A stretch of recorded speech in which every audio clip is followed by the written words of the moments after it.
Shalom, perkenalkan nama saya Silvana Batu Buaya dengan NIM 2114201018 dari kelas A121 semester 3, mahasiswa aktif Universitas Pembangunan Indonesia Manado, Fakultas Keperawatan, Program Studi S1 Ilmu Keperawatan. Pada saat ini untuk memenuhi tugas ujian tengah semester pada mata kuliah Keperawatan Maternitas 1, saya akan menjelaskan cara perawatan bayi sehari-hari, memberikan edukasi kesehatan, melakukan konseling keluarga, senam hamil dan nifas. Berikut penjelasannya. Perawatan bayi sehari-hari. Merawat bayi baru lahir merupakan pengalaman yang sangat membahagiakan bagi orang tua baru.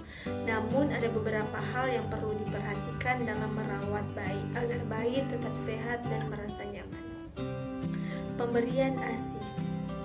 ASI merupakan makanan atau nutrisi terbaik untuk bayi. Selanjutnya, menjemur bayi. Jemurlah bayi pada pagi hari antara pukul 7 sampai 8 selama 15 sampai 30 menit dengan posisi terlentang dan tengkurap. Berikut memandikan bayi. Siapkan alat-alat terlebih dahulu sebelum mulai memandikan bayi. Memandikan bayi dengan air hangat 2 kali sehari atau 1 kali sehari sesuai kebutuhan. Perawatan tali pusat dan alat kelamin. Yang pertama, selalu mencuci tangan sebelum melakukan perawatan tali pusat dan alat kelamin.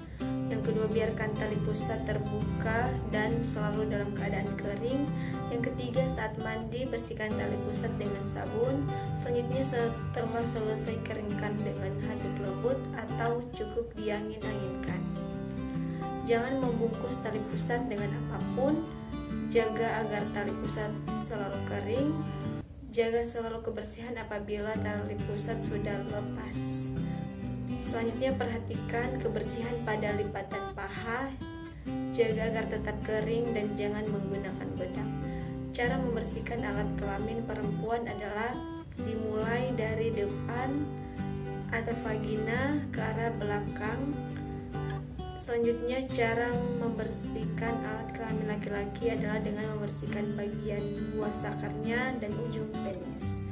Bayi perempuan terkadang ada yang mengeluarkan haid selama 3-5 hari dan ada juga yang buah darinya membesar. Hal ini terjadi karena masih ada pengaruh hormon ibu sewaktu hamil dan akan menghilang dengan sendirinya. Jangan pijat bayi dalam keadaan tersebut. Selanjutnya, pola tidur. Bayi baru lahir akan tidur selama kurang lebih 14-18 jam setiap harinya. Tetapi lama episodenya tidak lebih dari 2-4 jam. Jadi pada malam hari ibu pasti akan sering terbangun oleh tangisan si kecil yang ingin disusui ataupun diganti popoknya. Selanjutnya, pemberian edukasi kesehatan. Dalam bidang edukasi kesehatan dan perilaku, tekanan muncul pada tahun 1970-an dan 1980-an pada perilaku individu sebagai penentu status kesehatan. Kemudian hal ini menjadi perhatian untuk meluaskan masyarakat sebagai penentu kesehatan. Sistem advokasi juga berubah untuk mengembangkan konsep kesehatan dengan melihat adanya edukasi kesehatan dan perilaku. Edukasi kesehatan membutuhkan yang namanya pengetahuan, sikap, tujuan, dan aspek-aspek lain tentang kesehatan yang bisa digunakan oleh masyarakat. Kesehatan individu tidak bisa dieksis jika kondisi tidak mendukung. Pandangan terhadap komunikasi kesehatan sebagai alat perubahan sosial telah diperbaharui pada beberapa dekade terakhir. Perubahan kebijaksanaan, advokasi, dan keorganisasi telah dilihat sebagai aktivitas utama dari edukasi kesehatan tersebut. Dewasa ini, para ahli merekomendasikan bahwa intervensi pada masyarakat dan faktor sosial yang berkaitan dengan kesehatan seharusnya berhubungan dengan sistem yang berjalan. Berikut melakukan konseling keluarga. Sebelum mengartikan tentang konseling keluarga, maka terlebih dahulu kita definisikan tentang apa yang dimaksud dengan keluarga. Keluarga adalah satuan terkecil yang ada dalam masyarakat yang terdiri dari ayah, ibu, dan anak. Dalam hal ini ada 3 bentuk keluarga, yaitu nuclear family, extended family, dan blended family. Nuclear family atau yang sering disebut dengan keluarga inti itu terdiri dari ayah, ibu, dan anak. Extended family atau yang sering disebut keluarga besar yang terdiri dari ayah, ibu, anak, nenek, kakek, paman, dan bibi. Sedangkan blended family atau yang sering disebut dengan keluarga terah bani yaitu terdiri dari keluarga inti ditambah dengan anak dari pernikahan suami atau istri sebelumnya.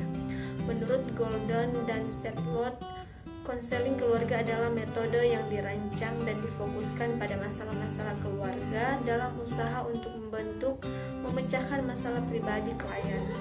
Masalah ini pada dasarnya bersifat pribadi karena dialami oleh klien sendiri. Tujuan konseling keluarga oleh para ahli dirumuskan secara berbeda.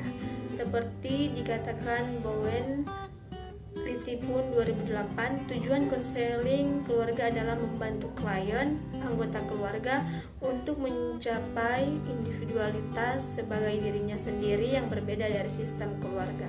Hal ini relevan dengan pandangannya tentang masalah keluarga yang berkaitan dengan hilangnya kebebasan anggota keluarga akibat dari aturan-aturan dan kekuasaan dalam keluarga tersebut. Selanjutnya, senam hamil dan nifas. Pengertian senam hamil. Senam hamil adalah olahraga yang dilakukan oleh ibu hamil untuk mempersiapkan ibu hamil dalam menghadapi persalinan dengan cara melatih teknik pernafasan dan sikap tubuh serta melatih otot-otot yang akan berguna dalam proses persalinan sehingga diharapkan ibu hamil dapat menghadapi persalinan secara fisik atau mental. Senam hamil adalah terapi latihan gerak untuk mempersiapkan ibu hamil secara fisik atau mental pada persalinan cepat, aman, dan spontan. Senam hamil bertujuan untuk mempersiapkan dan melatih otot-otot sehingga dapat dimanfaatkan untuk berfungsi secara optimal dalam persalinan normal. Sekian penjelasan saya, semoga bermanfaat. Terima kasih.